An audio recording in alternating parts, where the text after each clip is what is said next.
Hi dear students, welcome to our channel Accountancy in Tamil. இன்னைக்கு வீடியோல 11th standard accountancy chapter 5 subsidiary books 2 உடைய illustration 5th sum பார்க்கலாம். Record the following transactions in 3 column cash book of Gunasegaran அப்படினு கொடுத்திருக்காங்க. So இந்த சம்ல நம்ம 3 column cash book தான் போட போறோம். 2017 January 1 cash in hand 50,000 rupees, same dateல cash at bank 90,000 rupees கொடுத்திருக்காங்க. சோ இது ரெண்டுமே debit balance of cash in hand and cash at bank இல்லையா?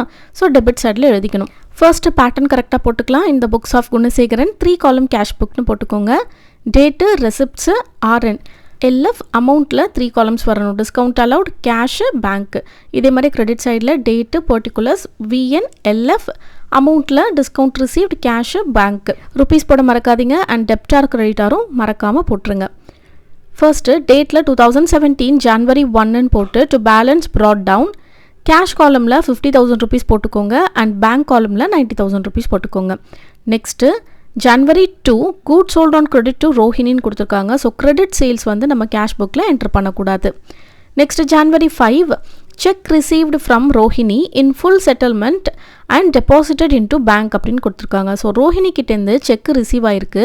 credit sale பண்ணோம் இல்லையா அதுக்கான check வந்துட்டு receive ஆயிருக்கு and check நம்ம உடனே depositம் பண்ணிட்டோம். அப்ப இந்த என்ட்ரியை நம்ம bankல தான் போடணும். bank columnல போடணும் ஓகேவா? receipt sideல. ஆனா amount பாத்தீங்கன்னா 15,000 rupees தரணும். ஆனா 14,500 தான் கொடுத்திருக்காங்க. அப்போ 500 rupees நம்ம discount columnல போட்டுக்கணும்.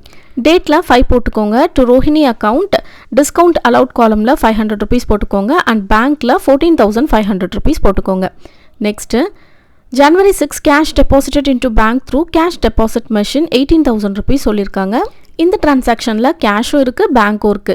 ஸோ இந்த entry contra entry. Ledger folio காலம்ல கண்டிப்பா சீன் போடணும் போத் டெபிட் அண்ட் கிரெடிட் சைடில்.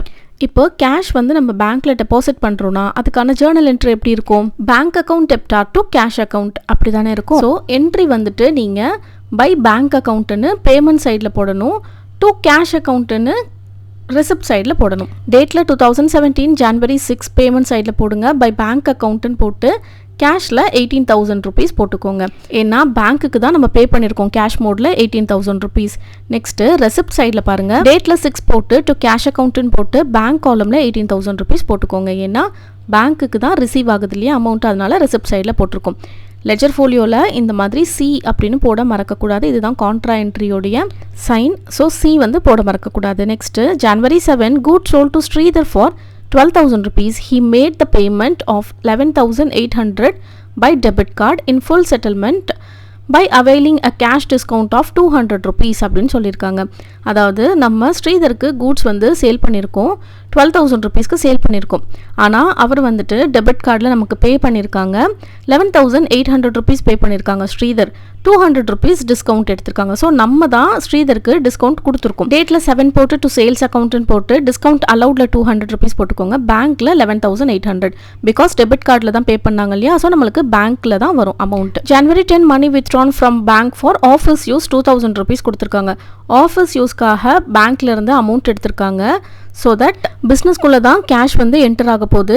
பேங்க்லேருந்து வெளியில் எடுத்து திரும்பவும் பிஸ்னஸில் தான் போடுறாங்க ஓகேவா? கான்செப்ட் நல்லா புரிஞ்சுக்கோங்க. இப்போ இதுக்கான ஜேர்னல் என்ட்ரி எப்படி வரும்னா cash account டெப்டார் to bank account அப்படின்னு வரும் இல்லையா? இப்போ பிஸ்னஸ்குள்ளே கேஷ் வரதுனால ரெசிப்ட் சைடில் நம்ம கேஷ் காலமில் அமௌண்ட் போடணும் அண்ட் பேமெண்ட் சைடில் பேங்க் தானே இப்போ பே பண்ணுறாங்க, அதனால பேமெண்ட் சைடில் பேங்க் காலமில் நம்ம வந்து அமௌண்ட் போடணும். அமௌண்ட் போடுறது இப்படி தான் நீங்கள் வந்து கேல்குலேட் பண்ணணும். இப்போ டேட்டில் 10 போட்டுக்கோங்க. டு பேங்க் அக்கௌண்ட்னு ரெசிப்ட் சைடில் போடுங்க. இப்போ கேஷாக தானே ரிசீவ் ஆகுது, ஸோ கேஷ் காலமில் அமௌண்ட் போடுங்க 2,000 rupees. பேமெண்ட் சைடில் டேட்டில் 10 போட்டு பை கேஷ் அக்கௌண்ட்னு போட்டு பேங்க் காலமில் 2,000 rupees போடணும். ஏன்னா பேங்க் தான் பே பண்ணுறாங்க. ஆக்சுவலாக இந்த டிரான்சாக்ஷன்லையுமே பேங்க் அண்ட் கேஷ் ரெண்டுமே வந்திருக்கு. ஸோ இது வந்து கான்ட்ரா என்ட்ரி தான், ஆனால் புக்கில் வந்து போடவே இல்லை. நீங்கள் வந்து கான்ட்ரா என்ட்ரின்னு போட்டுக்கோங்க. எல்எஃப் இருக்கு இல்லையா, எல்எஃப் காலம் லெட்ஜர் ஃபோலியோ காலமில் சீன்னு நீங்கள் ரெண்டு சைட்லையுமே போட்டுக்கணும், போத் டெபிட் அண்ட் கிரெடிட் சைடில். Next, January 12 purchased goods from Raja for 10,000 rupees and paid through credit card in full settlement by availing a cash discount of rupees 200.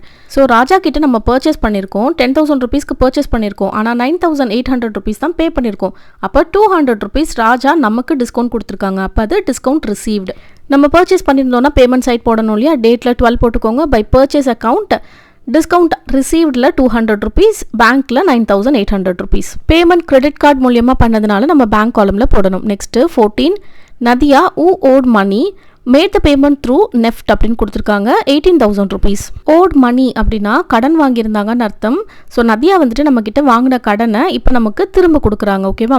NEFT மூலியமாக, அதாவது bank வழியாக தான் நமக்கு பே பண்ணுறாங்க 18,000 ருபீஸ். ஸோ இது வந்து receipts இல்லையா? டேட்டில் 14 போட்டுக்கோங்க, டு நதியா அக்கௌண்ட்னு போட்டு பேங்க் காலமில் 18,000 போட்டுக்கோங்க.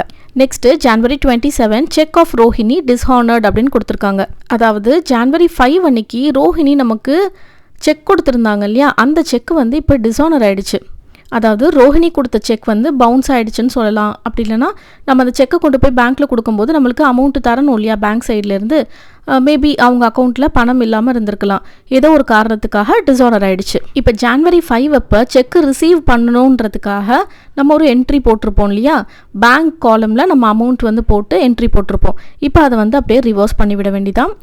டேட்டில் 27 போட்டு பை ரோஹிணி அக்கௌண்ட்டுன்னு போட்டு பேங்க்கில் பேமெண்ட் சைடில் 14,500 போட்டுருங்க. இந்த என்ட்ரியுடைய ரிவர்ஸ் என்ட்ரி தான் இது. 14,500 தான் மெயினாக போடணும், 15,000 போடக்கூடாது. பிகாஸ் 14,500க்கு தான் அவங்க செக்கு கொடுத்துருந்தாங்க, நம்ம 500 ருபீஸ் டிஸ்கவுண்ட் கொடுத்துருந்தோம்ல.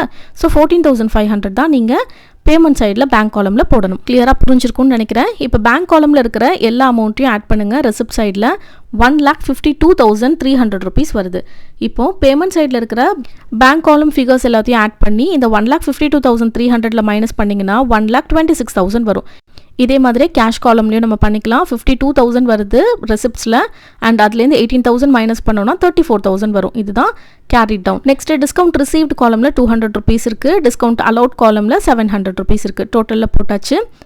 இப்போ பேலன்ஸ் கேரி டவுன் பண்ணோம் இல்லையா, இப்போ அதை அப்படியே ப்ரா டவுன் பண்ணிக்கலாம். February 1 போட்டு டெபிட் சைடில் டு பேலன்ஸ் ப்ரா டவுன் போட்டு 34,000 கேஷில் 1,26,000 பேங்க்கில் போட்டுக்கோங்க. நெக்ஸ்ட்டு டிஸ்கவுண்ட் ரிசீவ்டுக்கும் டிஸ்கவுண்ட் அலவுடுக்கும் நம்ம வந்துட்டு ஜஸ்ட் டோட்டல் போட்டால் போதும், கேரி டவுன் ப்ராட் டவுன் வந்து பண்ண தேவையில்லை.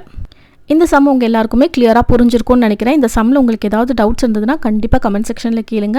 உங்களோட கொஷின்ஸ்க்கு நான் கண்டிப்பாக ஆன்சர் பண்ணுவேன். இந்த வீடியோ உங்களுக்கு யூஸ்ஃபுல்லாக இருந்துச்சுன்னா கண்டிப்பாக வீடியோவை லைக் பண்ணிவிட்டு உங்கள் ஃப்ரெண்ட்ஸ் கூட ஷேர் பண்ணிக்கோங்க. அடுத்தடுத்த வீடியோஸ் எல்லாமே பார்க்குறதுக்கு கண்டிப்பாக நம்ம சேனலை சப்ஸ்கிரைப் பண்ணி பக்கத்தில் இருக்கிற பெல் ஐக்கானை கிளிக் பண்ணி வச்சுக்கோங்க.